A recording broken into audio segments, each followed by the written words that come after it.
Are you ready? Stand by.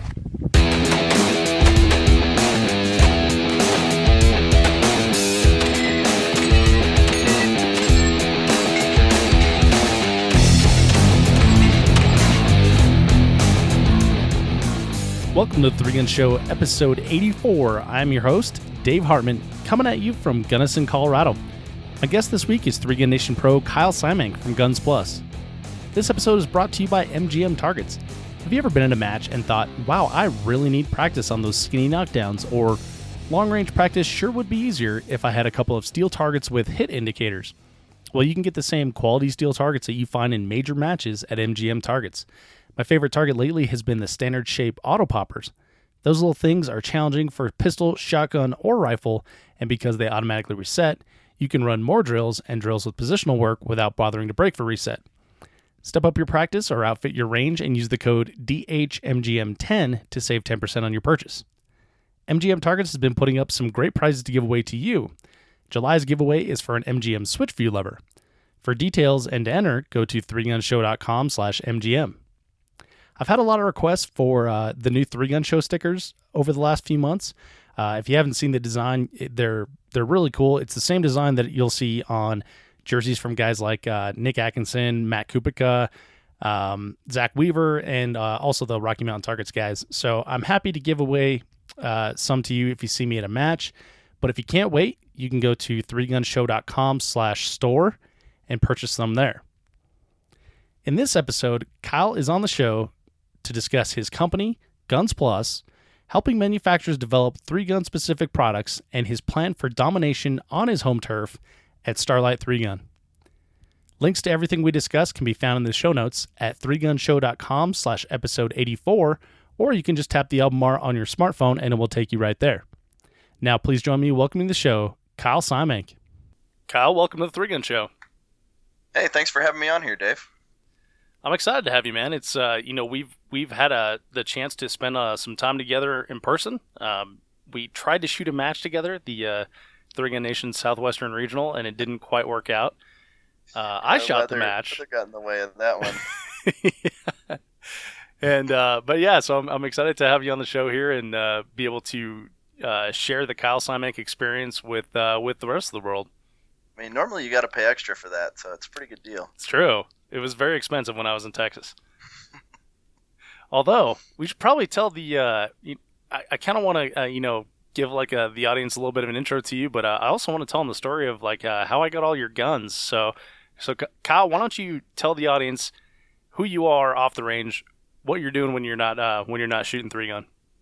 So my name's Kyle Simank, and I own Guns Plus, which is a kind of a smaller gun shop in Georgetown, Texas. We do basically anything related to guns. So whether it's buying and selling new, used guns, I do all our gunsmithing work. So anything from changing sights to full-out precision rifle builds, build competition shotguns, rifles, everything else. We also offer a full line of training. So if you want to learn to shoot competitively, if you want to get your license to carry for here in Texas, if you want to learn more about home defense or anything like that, we're kind of a one-stop shop, if you would, for anything gun-related. I got the opportunity to visit your shop when I was in Texas, and I was really impressed. And I think you were kind of taken aback when I was like, "Whoa, hey, you've got all these race guns in the case here," whereas I'm used to seeing some Glocks and some Kel-Tecs and little 38s and everything. You guys actually had a really good selection of decent guns that people listening to this show are looking for. It's kind of interesting. Absolutely. We carry a full line of STI stuff. I probably have 85 to 90% of their models in stock at all times. We're out of stock on some of the hard to get stuff. It sells as soon as it comes in, but everything from the top end STI race guns to Glock 34s to pretty much anything you might need for competition stuff. We sell the gear, shot shell caddies, and everything else too. Yeah, it was cool to see that type of stuff actually in a shop, whereas normally you gotta order from Brownells or Midway or all the other companies that support us. But it was cool to be able to see them live and test them out right there on the on the floor. It's kind of cool. Yeah, you've got access to all of it right there. You can put your hands on it. We just opened up our new website, gunsplus.net. It's a full e-commerce site, so you can actually buy a lot of the stuff online now from us too. Very cool. Sweet. I'm gonna check that out then. So Kyle, what started first for you, the shop or shooting 3-gun? So the shop started probably about 6 months before I shot my first competition. Kind of got it up off the ground. It started as a kind of like a little test project to see if it would work. We had just gotten back from a deployment and opened up a little small gun shop on the other side of our office over off Industrial Park Circle in Georgetown. Little bitty thing, like 300 square feet maybe. Just basically our own personal guns from our collection, a little stuff we bought here and there, and just to try it out and see if it worked. And it ended up working out great. People really appreciated the expertise that we brought, and our prices are real good, so it it took off. That was about 6 years ago. The first match I ever shot was a 2-gun match, pistol rifle match that a buddy of mine was putting on, and he asked me to help him with some stuff and invited me out, and I came out and was hooked ever since. Well, that's cool. So the shop started first. What was it that made you want to start a shop? I mean, that seems like you mentioned you came back from deployment and it was kind of an experiment, but what was the catalyst that made you go that route?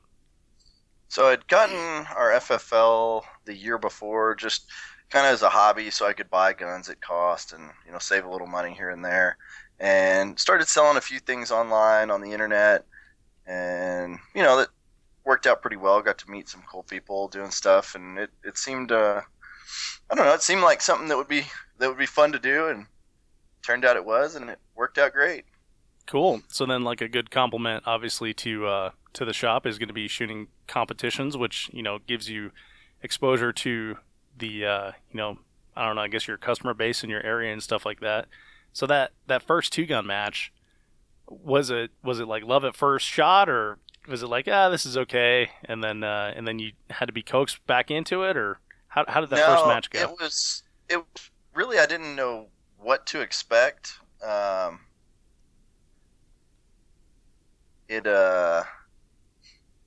don't know, I kind of brought all the wrong gear. I brought all the stuff that I thought would work great, which most people do to their first match, that looks really good on paper. Oh, this is going to be awesome. This is going to be exactly what I need. And you get there and it is absolutely wrong. But it was a great time. I really enjoyed it. And I think it was like the next day I started going, oh, I need this, I need that. This is what I actually need. And, putting together a little better gear and equipment. So what did your kit look like for that first match then? The first match was a SIG P226 pistol in 9, and I had a SIG 5.56 rifle with an EOTech on top. Oh, cool. Yeah. And they weren't terrible, but they definitely weren't the best. Right. Well, that SIG 5.56 is it's a cool rifle, but it's kind of heavy, isn't it? Yeah, it's a brick. And so then, did you do well in that first match? I didn't place last, so that's a bonus. I think it was probably about the bottom 30%, maybe somewhere in there. So it wasn't terrible for a first match. Nice. Yeah, the funny thing about like your first match is, as long as you're not that last guy, and and it gives you the confidence to move on, then exactly. Most people go from there. Or even if you are that last guy, sometimes the hook is set anyway. Mm-hmm. So when did it get serious? When did you started buying stuff the very next day? When did you get out for that next match? And then how did how did you keep that pace? From there, I shot a couple of pistol matches. They were okay, but the rifle and eventually shotgun aspect of it really were my cup of tea. It is a lot more challenging. Started shooting some of the monthly matches probably a few months later, pretty regularly. try and shoot one every month or two. It's probably about a year later that I really started getting into it and started, getting better and getting better gear and picking up a couple of sponsors and things like that. Now, when you went to those local matches, was that Copperhead Creek? Is that where your local matches are at? Copperhead Creek wasn't around then. It was at Best of the West. It was with Texas Multigun. Oh, okay. Yeah. Which they still run a monthly match there too, and then Copperhead has theirs. The area I'm in here is great. You can literally shoot 4 club matches a month within an hour and a half of here. Wow. If you want to. That's a lot of club matches to shoot. Yeah. So Kyle, what was it that made you get serious about it when you did a year later? It was just really starting to build the skill and confidence to start finishing at the top, at the club level matches, and kind of want to take it to the next level and start shooting major matches, out of state, places like that. Mm-hmm. Do you remember the first place that you traveled to for a match? I don't. They all kind of run together. Yeah. It was more than likely it was Kentucky, just because there's so many matches there. Yeah, no kidding. Out there at Rock Castle. Yeah, I was just reading my schedule off to you before we started recording here, and yeah, I was like, Kentucky.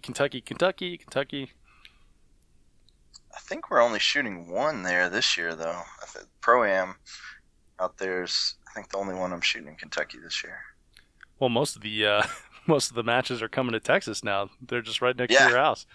Yeah, it's awesome. We're 45 minutes away from Copperhead Creek's range, and we're getting more and more major matches out there. So it's great. Anytime you can shoot a match and sleep in your own bed, it's a bonus. Oh, no kidding. So when you let's take it back then. When you started traveling and you started going to these bigger matches, I've had one of your buddies on the podcast before, and it seems like you guys always get into some sort of shenanigans. There's always fun stuff that goes on. Anytime you've got a 14-hour road trip, and we generally just drive straight through, there's usually some sleep deprivation induced shenanigans that occur. The first year we drove my truck to just about everywhere. Worked out pretty well. We only threw a belt off of it one time and had to park it and get Napa to deliver us a part, and then go knock on doors and find some tools and change it right there in the street. Other than that, it was good. And then the next year, or year after, I don't remember when, we started getting rental cars because we figured the money that we saved on the gas actually broke even with the cost of the rental car, and it didn't put a lot of miles on my truck. And it's a rental, so you can treat it like a rental. Well, so your travel buddy is Nick Atkinson, right? And you guys still travel to matches together today. Yeah. So this treating it like a rental car thing, was that from the get-go, or? Oh yeah, that was right off the bat. I mean, these things get more airtime than a Dukes of Hazzard episode. It's pretty good. So what's one of the more memorable moments you've had in a rental car? In the rental cars, there's been a few. Trying to make it up the big hill when it was muddy on the backside in Kentucky was probably one of the best. Pretty sure I bent the frame on that rental car. I think it was 2 years ago, so the statute of limitations is up, so I can talk about this now. Hit a hole so hard that the tire came up and ripped the fender well out and took one of the rocker panels off. We had to duct tape and zip tie those back on later. Oh man. Yeah, it's pretty spectacular. And you returned it with no problem? No problem. Wow. Yeah, I mean, sometimes you got to give them the Kansas City shuffle when you turn it back in, distract them a little bit so they don't notice things. But the Kansas City shuffle. Where did? Yeah, you look left, they look left, you go right. Kind of. Oh, I gotcha. You never seen Lucky Number 11? No. Go watch it. Okay. Right, I have homework now. But yeah, that one was interesting. We had a rental car in Missouri at Generation 3 Gun last year, and we taped a big bat symbol on the front of it, and it had rained a lot, so it was super muddy. So really the only way to get through it was to go faster. Makes sense. So we'd hit these giant mud puddles going about 40 and shoot mud up in the air. So it was pretty good. And then that particular bat car got returned. I'm assuming a lot of mud caked on underneath and everything. That one, so we generally take it through a car wash before we bring it back, just so they don't have any reason to look any farther. So mostly clean.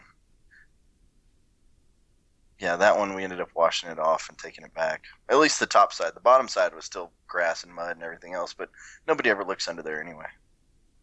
So this is this has been like a few years of a journey for you.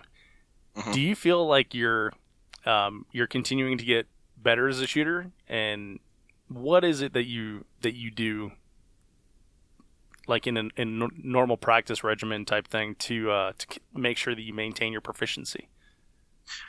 So I do think I'm improving. We've talked about this some. The talent level and the skill level of just the general people shooting is going up at an amazing pace as well. It's one of those where if I could take how I'm shooting now and could apply that to 4 years ago, you'd be winning almost every match just because the skill level has gone up so much. So it's always changing. Normal practice session, it depends. Sometimes before certain matches, there's specific things you want to work on.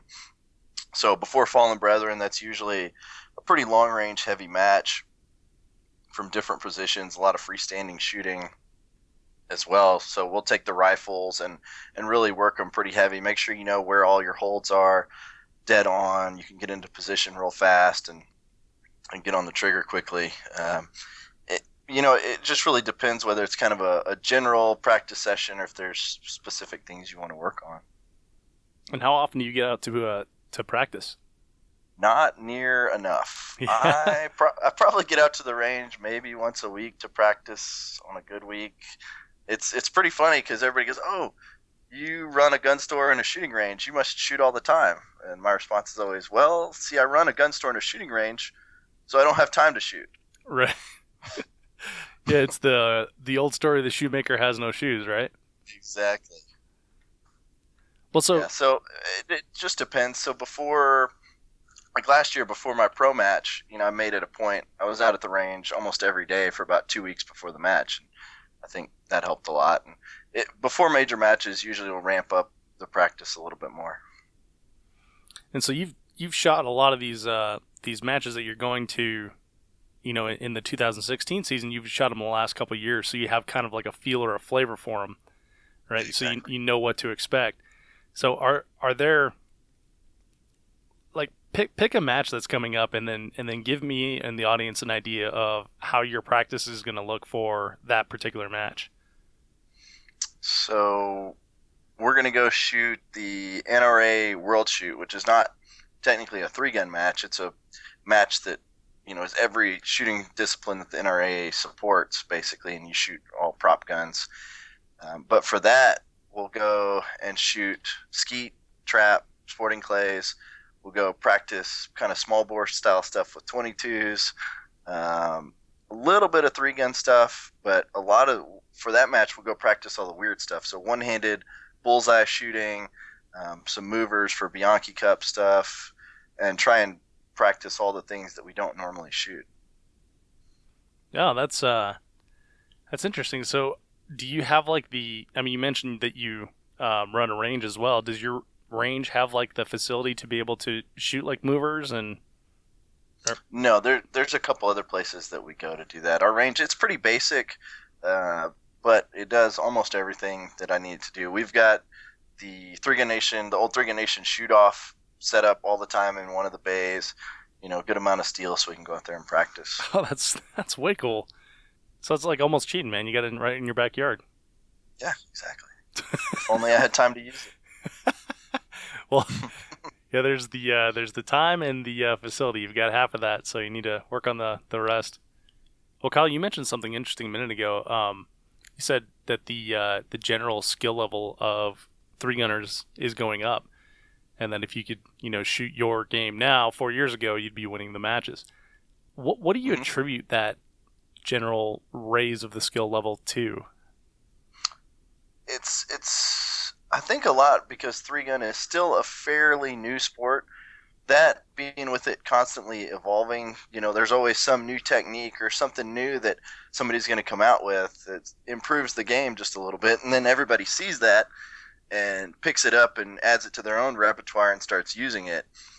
You look at matches 4 years ago and almost nobody shot on the move. It was common practice. Okay, get to a position where you can see the most targets, stop, shoot. Now run over here, stop, shoot.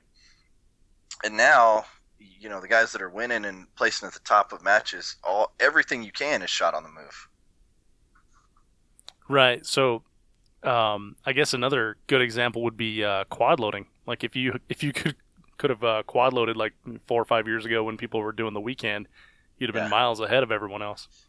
Yeah, I remember when Carbon Arms first started coming out with they came out with their Load 2 system and started messing with that a little bit, and it was a little faster than weekend, but obviously everybody had been practicing weekend for years and years and years trying to get better and faster.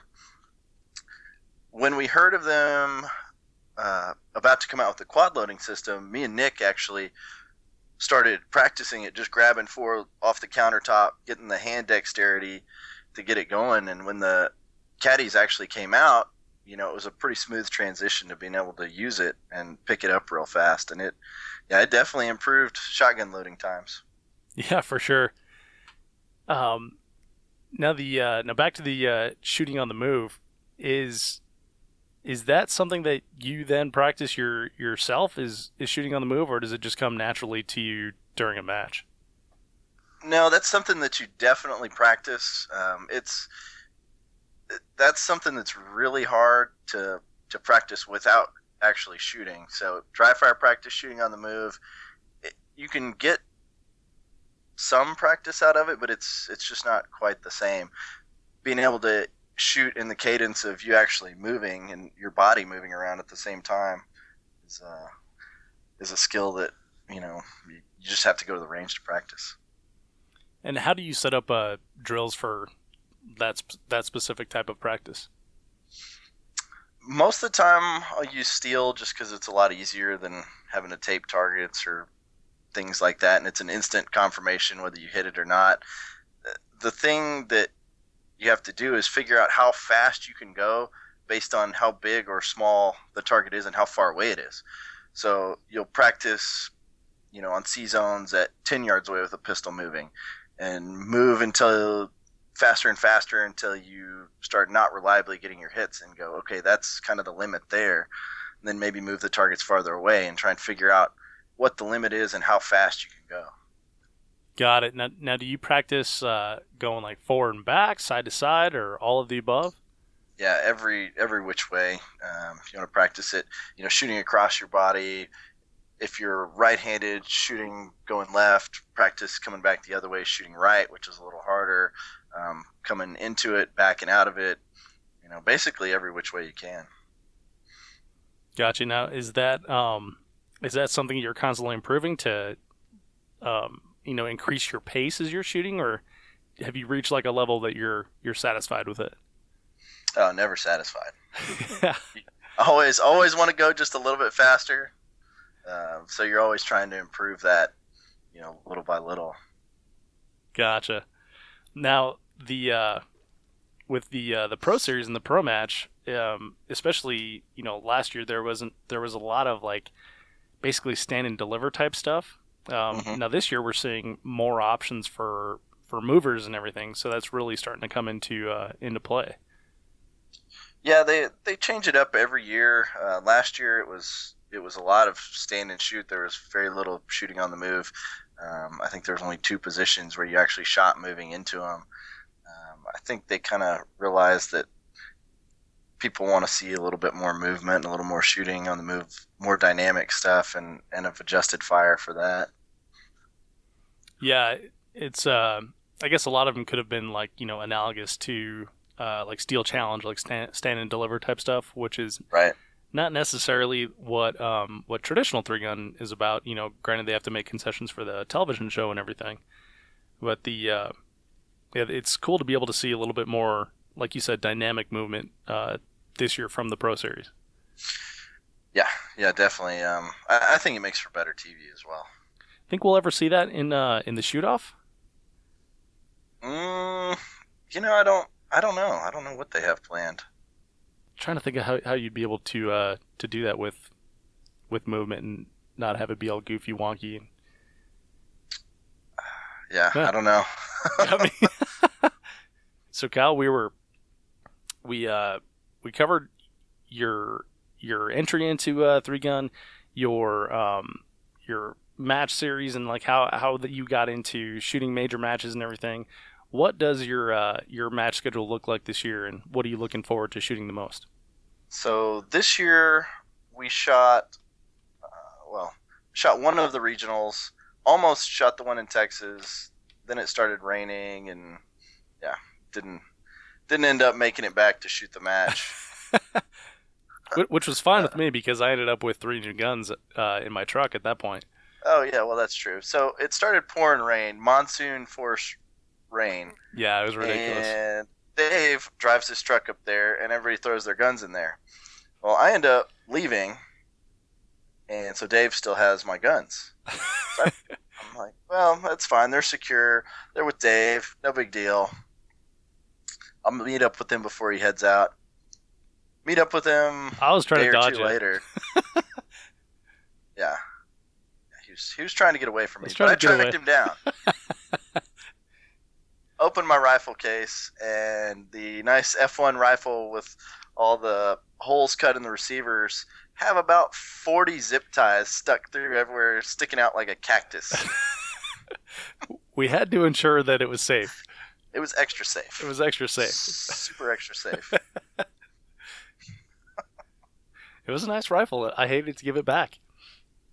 Well, I mean, I know a guy who sells them. That's true. You have some sweet ones in your shop too. Yeah, they're a great product. We sell a lot of them. They're a local Texas company. Super high end product for a decent price. It's hard to beat it. So you tried to shoot the Southwestern Regional, and that's as far as we got. What other matches do you have on your schedule this year? So this year, the next one we're going to shoot is the Pro-Am. I was going to shoot FN. We ended up canceling that one. There's just too much going on. After the Pro-Am, it'll be Generation 3 gun, then the NRA World Shoot, Fallen Brethren, Starlight, Jeff Chase's Zombie Match. I feel like there's another one in there somewhere. Is that Zombie Match another Texas match? Yeah, in Texas. Is that a night match or night match? Oh, okay. Yeah, that's a lot of fun. You should come out to that one. When is that one? It's the last weekend in October. Gotcha. If I'm not mistaken. Okay.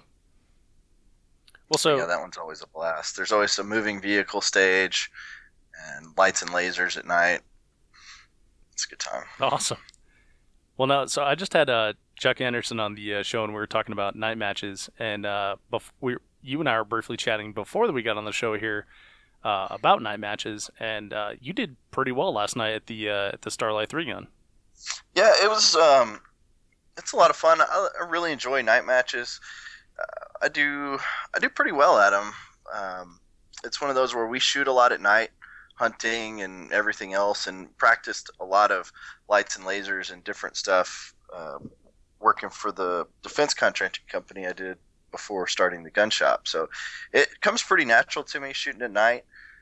I think a lot of people don't shoot at night, and they don't know what their gear does or how it works at night. And you see it a lot at these matches where guys will have flashlights and they can't handle the abuse of being out next to the comp on their rifle, and next thing you know it starts flashing or turns off or breaks.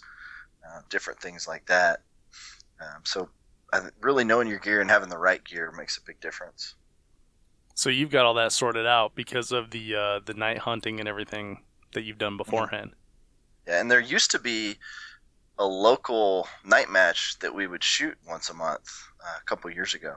So that was a lot of good practice too. Oh, cool. So when you're shooting like the night match and when you started shooting that local match, what did you notice about your gear that you had to change that gave you like or has given you an advantage for night matches? So for night matches, historically night matches have been really short range. Everything is inside of usually 40 yards. So I've almost always run just an EOTech or an aim point or something on top, which actually hurt me at the Starlight match and I think cost me the win there. Chuck hung targets out at 175 yards that were kind of lit a little bit. You could see them through a scope, but looking at them through an EOTech didn't work out so well. I gotcha. So you're like kind of hunting for them with just rounds? Couldn't find them, couldn't see them. You could barely see them if you looked off to the side of your scope, and then you look through your scope and they're gone. Oh, weird. It was not fun. So second to last stage of the match, I was actually I was beating Nick at that point, and then he made up about 15 seconds on me because of that. So it was. Now I know what gear to bring to Chuck's matches. Yeah, no kidding. So magnified optic this year. Yeah, this year with it being in Texas and with the Starlight rules, you can shoot as many different guns as you want. So I can bring 12 different shotguns and shoot a different one on every stage if I wanted. Having the home field advantage here will be nice because I'm bringing the whole arsenal of everything I could possibly need or use. Yeah, and then sleep in your own bed at night too. Exactly. So so you're gonna have like a golf cart full of guns out there. Yeah, truckload. And you're gonna have I'm a gonna caddy. bring my normal competition shotgun, an X-Rail shotgun. I've got a Sega I'm gonna bring. Probably a little short rifle with an EOTech, my normal 3-gun rifle. It'll be good. Jeez, yeah, one of each. Mm-hmm. How many pistols are you bringing? Probably 2. It depends if STI has their new Costa carry comp out yet. They've got a double stack 9mm with a rail that's got a built-in single baffled comp into the slide. So it's like a normal 5-inch setup, just with a 4 1/4-inch barrel and a single baffled comp. It's pretty sweet. Get them to mount an RMR on that for me, and hopefully that one will be done before the match, and I'll get to shoot that. That sounds pretty awesome. So you're going like a full gamer on this thing, huh? Definitely, 100%. So what's the advantage then of for someone listening doesn't not real familiar with night matches or what we're talking about? What's the advantage of having like say 2 rifles or 2 shotguns that you can swap between? So shotguns, especially when you can have multiple different kinds of setups. Let's say there's a course of fire that's just 25 birdshot. If I've got a shotgun with an X-Rail on it that holds 27 in it, I don't have to reload. I don't have to do anything. I just shoot the whole course of fire. Now, if there's a stage that requires, birdshot and then slugs and then birdshot and then slugs again, or some kind of intermix of them, something like a Sega would be great because I could have mags loaded with different bullets in it. So I wouldn't have to worry about trying to count my load backwards into the shotgun, and if I miss a shot, it throws it all off. You just change mags to get different ammo. Right. And then for the shorter courses, you've got your normal 3-gun setup. Yeah, exactly. And rifle-wise, I could have, something fast with an EOTech on there for up-close stuff, and then a magnified optic for farther out. Now, we were also debating having multiple pistols with lasers on them with different zeros. So at the last Starlight match, they had bonus targets at 75 to 90 yards that you were shooting with your pistol. Oh. So if that were the case and you've got a pistol with a 75-yard zero on the laser, you just put it straight on it and pull the trigger. Oh, man. So this is going to be like a huge arms race for this match. Are are they gonna like have to name a rule after you for future matches? I mean, I hope so. Cement my name in history. I like it, man. The pistols with different zeros is genius, and I would never thought of that. What kind of time bonus was on those bonus targets last year? I think the bonus targets, if you hit them, they were 5 seconds apiece, I believe, something like that. It was definitely worth it to try and wing a shot or two at them. I think I hit 2 or 3 out of the 4, so Oh, it ended up working out. Yeah, that's not too bad. So yeah, Craig Outson, when I took a class from him in March, he said it's only a bonus target until the first person hits it, and then it's mandatory. Exactly. So you're gonna set the bar with all the bonus targets out there this year. That's the goal. So after this year, what's your long-term goal? What are you looking forward to in 3-gun for yourself? In 3-gun for myself, it's a lot of fun going out and shooting all of the different outlaw matches all over the country. I really enjoy it.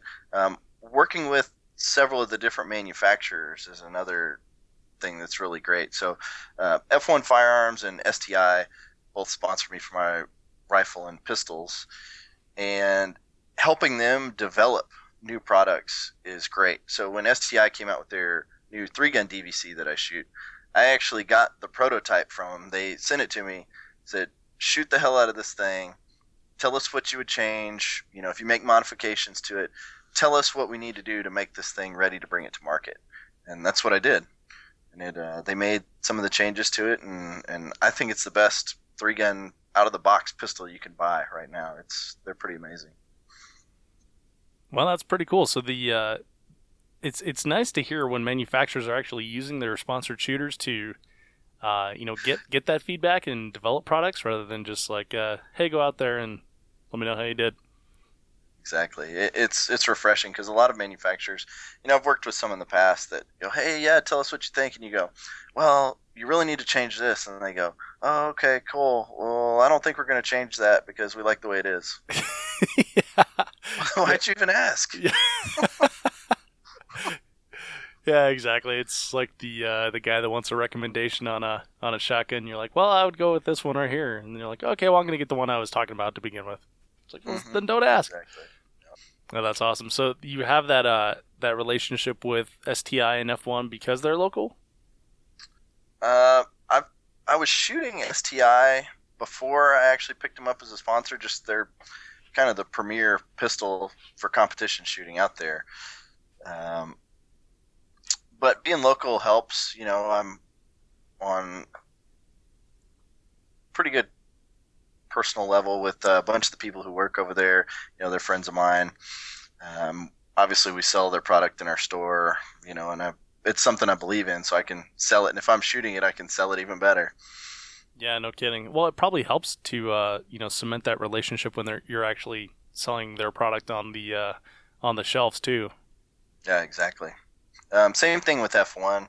They're a great local Texas company. They have state-of-the-art machinery. They keep everything to super tight tolerances. It's an amazing product, and I'm glad to be able to shoot it.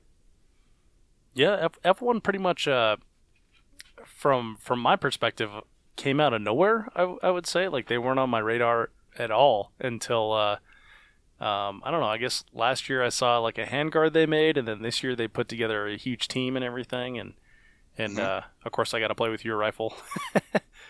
Yeah, they're pretty darn nice. Between that and support from ammo manufacturers. So Highland Lakes Ammo is a sponsor of mine. They're hlammo.com. Great product. He works with me, custom loads anything I want. If I go, hey, I want to try out this new wild, crazy idea for a load that might be faster or better for some reason, he cranks me out a batch of it, and it either works great or doesn't run right. Or either way, it's nice to have that relationship. And then you only have yourself to blame on that one. Yeah, exactly. So are they a Texas company too then? They are as well. They're out of Burnet, Texas. So Oh about yeah, 30 that's minutes away from me. yeah, that's real close to you. hmm Oh, that's pretty cool. So like you've got all your sponsors are local companies to you. Yep, keeping it local, keeping it in the state. I like it, man. That's pretty cool. So Kyle, what is the best piece of advice that you've received in the sport of three gun? Best piece of advice, probably to not cheap out on gear. Ooh, that's a You good know, one. yeah, don't buy the cheapest one, or I can't afford the one I want now, so I'm just going to buy this, and it'll probably do almost the same. It never does. I tried to do that with optics for the first couple years, and it's not a good idea. Yeah. Save your pennies and buy the good stuff to start with. It'll save you money in the long run. Optics are a huge one, and I think that's where I first learned that lesson was optics. Like if you are, put your heart and soul into building a rifle, or you buy a nice rifle and then you put a junk glass on there, then you're never gonna enjoy it. You're gonna chase zeros and spend twice as much ammo as you would have on finding a good zero on a normal a quality optic. Yeah, or being able to call your shots at distance. So looking Yeah. through my optic at 400 or 500 yards, I can watch exactly where the bullet impact was and adjust fire from there. That's a good point. And what, out of curiosity, what type of optic do you shoot on your rifle? I run one of the Swarovski Z6Is. Okay. Yeah, super clear glass on those things. Yeah, definitely. So good reticle, good bright dot, super clear glass. In my opinion, it's the best one for shooting three gun on the market right now. What is the area of your game that you think you need to work on the most? Work on the most. It just kind of depends. It fluctuates based on what I've practiced most recently. Probably shotgun shooting on the move is something that I need to work on more. It's just I can shoot a pistol and a rifle pretty well on the move.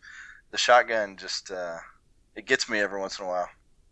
And is that because of increased recoil or different sight picture? What do you think the reason is?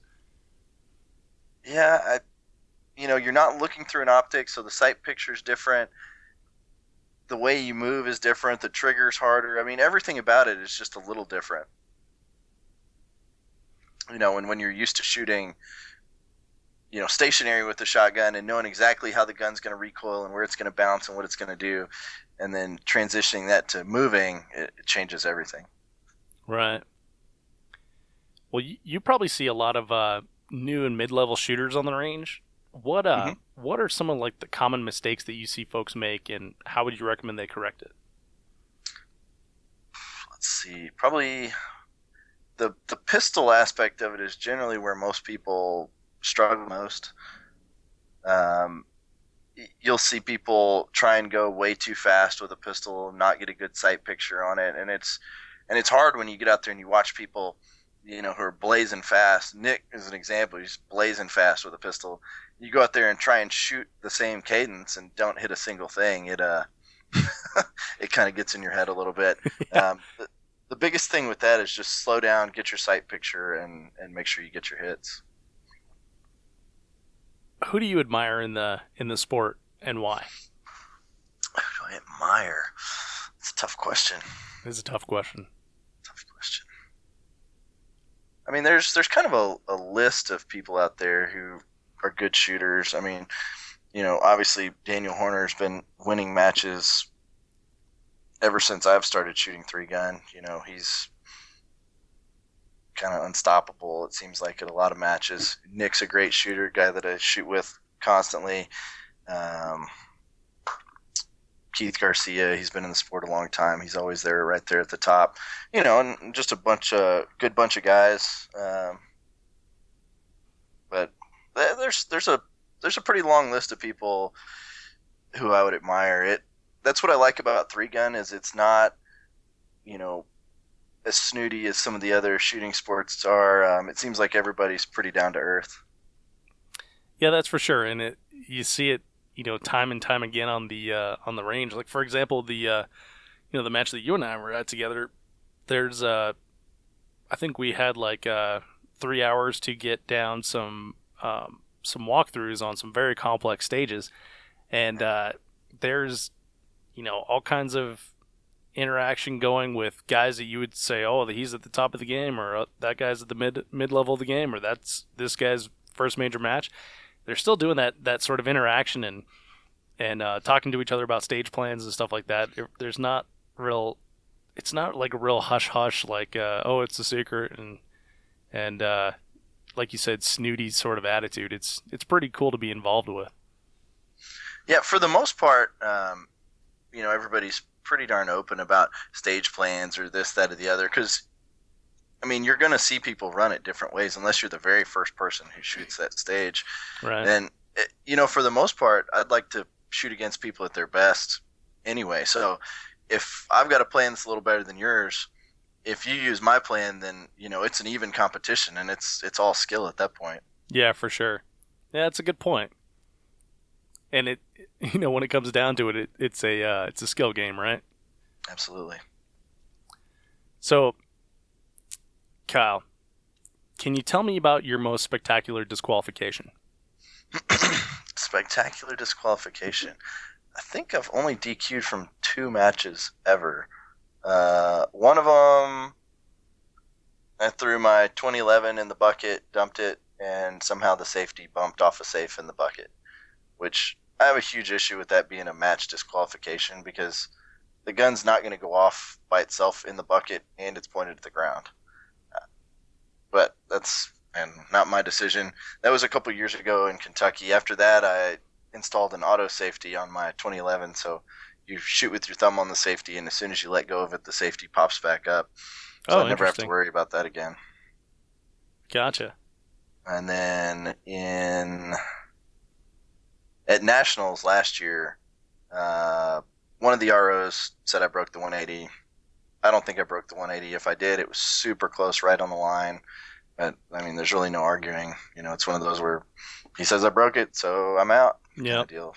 So, no crazy DQ stories. Gotcha. Well, then let me ask you a follow-up on your 2011 dump.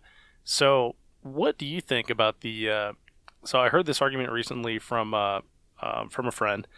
What do you think about the argument that it is technically unsafe because it has a grip safety? Mine doesn't have a grip safety. Ah, well then, there you go. I pinned mine, so it does not have a grip safety. Gotcha. Well, I'll move on then. So, Kyle, where do you see the sport of three-gun headed?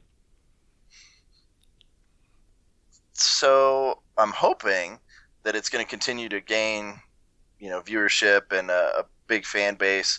It being a really dynamic sport that's awesome to shoot, fun to watch, everything else. Where I'd like to see it go is to have more of like the gallery part to it. So actual people coming to watch the event, kind of spectators being there and actually wanting to spectate and watch everything go on. Yeah, that'd be cool. That I see a lot of people at at some of these matches, and granted they're probably like spouses or related somehow to a lot of the shooters, but it seems like they're enjoying it, and it's definitely interesting. And when we were in Nationals last year, the pro match, they had the chairs set up and everything, and that was actually a lot of fun and really compelling to watch as well. Mm-hmm. Yeah, and I think Chuck's doing a good job with the Starlight match. So the last year's match, he had an awesome band playing. There was a stage. It was kind of like a party mixed in with the night match, and I think things like that are going to help draw in people and really, when people start actually coming to the matches to watch it, they'll want to watch it other places too. They'll want to go online and watch it or watch it on TV or things like that. Yeah, that's a good point. And for for Colorado, it's kind of rough because we have all our ranges out in the middle of nowhere, in the middle of like the high desert, and there's nothing around. But when you're talking about like Copperhead Creek's not too far from major areas, and unfortunately that's my only reference for Texas. But you can tell me, like, are there are your ranges like near other spots of interest and restaurants, hotels, things like that? Most of the matches we're kind of in the same boat as everywhere. Your big ranges are going to be way out in the sticks. Copperhead Creek is probably the closest one to, a major city. You're 45 minutes away from Austin, 15 minutes away from Marble Falls. But you look at like where Fallen Brethren is, it's close to Jacksboro, which is super tiny. You're an hour away from Dallas or more, so you're still kind of pretty far out there. Yeah, well, and then you've got the Rock Castle model where they have their own hotel. So yeah, and restaurant and bar and stuff. Bar, yeah. I've celebrity bartended at that bar before. Is that right? Nick and Nate are great out there. Me and Chris Kelly one night were there, and there's a bunch of people in the bar, and there's nobody behind the bar, so we just decided to go back there and start bartending. And I think it was Nate came over, and he's like, "What are you doing?" And we're like, "We're selling drinks." He goes, "What are you selling them for?" I said, "I don't know. We don't know how much they cost, so we're just charging $5 a piece." So I think we doubled their profit margin that night. Sweet. Now, did you guys do the like bottle toss, like cocktail and stuff like that, or? We did all kinds of stuff. I think there's probably still blackmail pictures from that night somewhere. Well, awesome. Well, Kyle, it sounds like you have a ton of fun with the matches. You take them serious enough to place well and to get your practice and stuff like that. But it also sounds like you have fun in between, which is really cool. Yeah, that's what it's all about. Yeah, for sure. So, final question to wrap it up here. If you can leave the audience with just one thought or one piece of advice, what would it be? Kind of on that same note you were just talking about, it's to not take it too seriously. It's you're out there to have fun, so have fun with it, have a good time. You see a lot of people get so bent out of shape when something doesn't go quite their way or they don't perform quite as well as they think they should on a stage, which I can totally appreciate getting mad at that. I hate it myself, but at the same time, there's another match, another stage, and you're there to have a good time. Yeah, for sure. And I like that attitude, and it does happen. I had my first temper tantrum on the range this year as well. Luckily, it was at my truck once I cleared my guns and everything. But it does happen. But yeah, like you said, just keep in mind that it's fun and enjoy it. Yep. Well, Kyle, this has been great, man. I really appreciate you taking the time to finally come on the 3-Gun Show. And tell your story and regale us with your great match stories. So thanks for being on the 3-Gun Show, man. Well, thanks for having me on here, Dave. I hope you enjoyed that interview with Kyle Simank. Kyle's a cool guy, and it's great to hear that he's continuing to grow Guns Plus and build strong relationships in the industry. I'll have links to everything we talked about, including pictures of Kyle's zip-tied up F1 rifle and the Guns Plus online store at 3gunshow.com/episode 84. And don't forget to sign up for the July giveaway of the MGM Target Switch View lever. You got just a couple more days here, and you can check it out at 3gunshow.com/MGM. And when you make a purchase at MGM Targets, you can use the code DHMGM10 to save yourself 10%. You can also support the 3-Gun Show podcast by using our affiliate link when you shop at Brownells. Just go to 3gunshow.com/Brownells and shop like normal. We earn a small commission on what you buy at no additional cost to you, and helps keep the lights on over here. If you like this show, please tell a friend. It does more for growing the show than you could possibly imagine. Show them how to subscribe in iTunes and leave a review by going to 3gunshow.com/iTunes. Now, a quick heads up on the 3-Gun Show programming. I'll be taking a couple weeks off until Rocky Mountain 3-Gun, so for the next couple of weeks, I'll be playing a couple greatest hits episodes from the 3-Gun Show's archives. Look for new and exciting episodes to come out following our M3G on the 17th of August. Thank you so much for downloading, listening, and subscribing to the show. I'm Dave Hartman, and I'll catch you in the next episode.